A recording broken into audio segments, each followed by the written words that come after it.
ये कहानी है धीरू की। धीरू एक गरीब किसान था। उसकी पत्नी का नाम था मीना और उसकी 7 साल की बेटी का नाम था चंदा। धीरू था तो बहुत मेहनती, लेकिन उसकी मेहनत के अनुरूप उसे फल नहीं मिलता था। वो और उसकी पत्नी सारा दिन खेत में लगे रहते। एक दिन की बात है। माँ, अब बुला लाऊं पिताजी को? मुझे तो जोरों की भूख लगी है। हाँ हाँ बुला ला, तेरी ही वो सुनेंगे। मैं तो कब से बुला रही हूँ, लेकिन वो है कि सुनते ही नहीं। मीना की हाँ सुनते ही चंदा भागती हुई धीरू के पास गई। बाबा, अब बस भी करो, चलो जल्दी से खाना खाने, नहीं तो मुझे भूख से चक्कर आ जाएगा और इन बैलों को भी। चक्कर? ठीक कहती हो तुम, चक्कर तो आ सकता है। चलो चलता हूँ। धीरू ने बैलों को एक पेड़ के नीचे बांधा, उन्हें खाने को दिया। फिर वो भी उसी पेड़ के पास अपनी पत्नी और बेटी के साथ खाना खाने के लिए बैठ गया। मीना ने खाना निकाला, फिर वो सभी खाना खाने लगे। भगवान से यही प्रार्थना है कि इस बार ठीक से बारिश हो, नहीं तो बहुत दिक्कत हो जाएगी। पिछले साल की सारी मेहनत ठीक से बारिश न होने के कारण बर्बाद हो गई थी। बस इस बार ऐसा ना हो। वो बातें कर ही रहे थे कि चंदा ने कहा, बाबा मेरा खाना तो हो गया, मैं लेकर जाऊं बैलों को खेतों में? अरे नहीं नहीं, तुमसे नहीं संभलेंगे ये। अरे बाबा, ये दोनों मेरे अच्छे दोस्त हैं, मेरी बात सुनते हैं, जाने दो बाबा, जाने दो ना। नहीं, इस तरह जिद नहीं करते। बाबा आप ही बोलो ना माँ को। अब तो धीरू का भी खाना हो गया था। चल अब मैं भी चलता हूँ तेरे साथ, चल।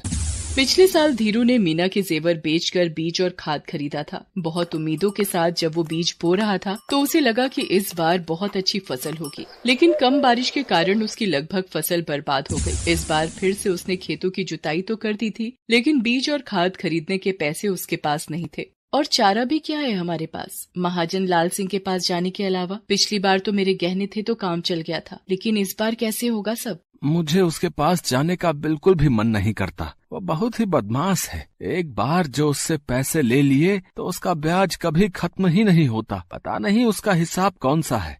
पूरी रात धीरू को नींद नहीं आई। उसे समझ नहीं आ रहा था कि पैसों का इंतजाम कैसे होगा। लाल सिंह के पास से पैसे तो तुरंत मिल जाते, लेकिन उसके कई दोस्त उसके चंगुल में आकर अपनी जमीन तक गंवा चुके थे। समझ नहीं आ रहा क्या करूं, कहां से लाऊं पैसे। अगर पैसे नहीं जुगाड़ हुए तो खेती कैसे करूंगा। रात से सुबह हो गई, लेकिन धीरू के सवालों का जवाब नहीं मिला। अब बिना बीज और बिना खाद खेती तो संभव नहीं। ना चाहते हुए भी धीरू को मन मार कर महाजन लाल सिंह के पास जाना ही पड़ा। अरे आओ आओ धीरू भाई, कहो कैसे आना हुआ? वो कुछ पैसों की जरूरत थी, बीज और खाद के लिए। अरे इसमें हिचकने की क्या बात है, हम तो बैठे ही हैं जरूरतमंदों की सेवा के लिए, समाज सेवा के लिए। पता है धीरू, ये जीना भी कोई जीना है। अगर आप किसी की मदद नहीं करें तो मैं तो भगवान का लाख लाख शुक्रिया अदा करता हूँ कि उन्होंने मुझ जैसे इंसान को तुम लोगों की सेवा के लिए चुना है। लाल सिंह की बात को सुनकर धीरू को गुस्सा तो बहुत आ रहा था, क्योंकि पूरे गांव को उसकी असलियत पता थी। फिर भी वो चुपचाप उसकी बात सुन रहा था, क्योंकि इस समय वही उसकी मदद कर सकता था। अरे क्या सोच रहे हो? कुछ नहीं। कितने पैसे चाहिए? 10,000। अरे 10 ले, 20 ले, 50 ले, लेकिन तुझे तो पता है ना ब्याज 20% से कम नहीं लगेगा।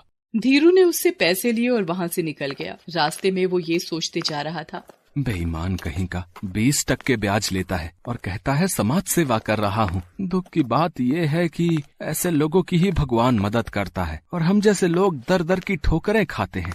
इस बीच धीरू बीज खाद सब ले आता है। ईश्वर की कृपा से बारिश भी अच्छी होती है। कुछ महीनों बाद ही उसकी फसलें लहलहा उठती हैं। देख रही हो मीना, ये लहलहाती फसल एक किसान की जीत का यही तो प्रमाण है। भगवान ने हमारी सुन ली। मीना, इस बार चंदा के लिए नए कपड़े और वो जो गुड़िया हम देख कर आए थे ना शहर की मार्केट में। कौन सी? अरे वो लाल वाली। हाँ याद आया। वो इसके लिए ले आएंगे। कितनी खुश हो जाएगी ना हमारी चंदा। धीरू बार बार ये बात दोहरा रहा था। तभी उसे मीना ने जगाया। अरे ये सुबह सुबह आप क्या बड़बड़ा रहे हैं, क्या ले आएंगे? धीरू ये सारी बातें सपने में देख रहा था। हालांकि उसने बीज वगैरह बो दिए थे। थोड़ी बारिश भी हुई थी, इसलिए ज्यादा परेशानी नहीं हुई, लेकिन फिर तो जैसे बादल रूठ ही गए। पूरे गांव के किसान एक बार फिर से परेशान हो गए। अगर ठीक से बारिश नहीं होगी तो फसल तो मर जाएंगे। यही ख्याल सबके जहन में आ रहा था। दिन बीतते जा रहे थे, लेकिन बारिश का नामो निशान नहीं था। आखिरकार वही हुआ जिसका डर था। इस साल भी बादल थोड़ा ही बरस कर रह गए। इस साल भी उतनी बारिश नहीं हुई जितने की जरूरत थी। बारिश के अभाव में किसानों की सारी मेहनत बर्बाद हो गई। लेकिन इन सब बातों की फिक्र लाल सिंह को कहाँ। वो गाँव वालों से अपने पैसे के तगादे में निकल पड़ा। हरिया, अरे हरिया, कहाँ मर गया रे? हरिया ने दरवाजा खोला। उसे देखकर लाल सिंह गुस्से में आग बबूला हो गया। अबे मर गया था क्या? हैं? भला इतनी देर लगती है दरवाजा खोलने में? चल मेरे पैसे निकाल। पैसे तो अभी नहीं है, आपको पता है ना इस बार भी बारिश नहीं हुई, खेतों में फसलें मर गई हैं। तू भी जाकर मर जा, लेकिन मेरे पैसे देकर। कहाँ से लाऊं मैं पैसे? वे पागल वागल हो गया है क्या? मैं कैसे बताऊं कहाँ से लाएगा पैसे? चोरी कर, डाका डाल, या नहीं तो अपना खेत कर मेरे नाम। चल। लाल सिंह ने कई किसानों को उनकी जमीन पर कब्जा करने का डर दिखाया। उसके डर से हरिया और बिरजू ने गांव के ही पीपल के पेड़ से लटक कर आत्महत्या भी कर ली। उन दोनों की बेटियां चंदा की सहेली थी। अब तो चंदा के मन में भी डर समा गया था। लाल सिंह उनके भी घर आएगा, क्योंकि उनके पिता ने भी कर्ज ले रखा है। कहीं उसके पिता भी ऐसा कुछ न कर ले। वो बेचारी बहुत डरी डरी रहने लगी थी। एक रात की बात है, सभी लोग सो रहे थे। तभी धीरू सबको सोता हुआ छोड़ बाहर निकल गया। जब वो बाहर जा रहा था तभी चंदा की नींद खुल गई। उसने इतनी रात को धीरू को घर के अकेले बाहर जाते देखा तो वो डर गई। बाबा इतनी रात को अकेले कहाँ जा रहे हैं? कहीं बाबा भी तो। चंदा ने कुछ नहीं कहा, लेकिन वो धीरू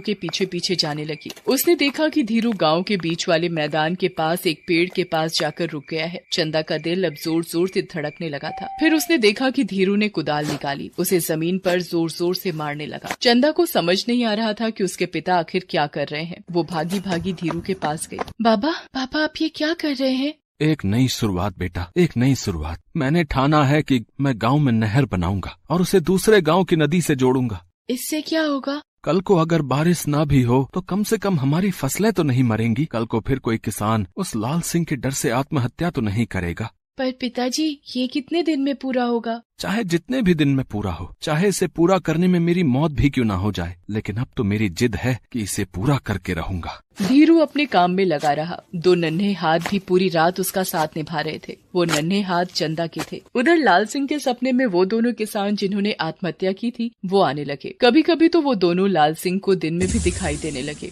अरे वो देखो, हरिया और बिरजू फिर आ गए। अरे फिर आ गए हैं। अरे जाओ यहाँ से जाओ। लाल सिंह की ये हरकतें बढ़ती जा रही थी। फिर पता नहीं एक दिन वो अचानक कहाँ गायब हो गया। इधर धीरू अपने काम में लगा रहा। पहले तो गांव वालों ने उसे पागल समझा, लेकिन धीरे धीरे गांव वाले भी उसके साथ हो गए और सभी ने मिलकर एक असंभव काम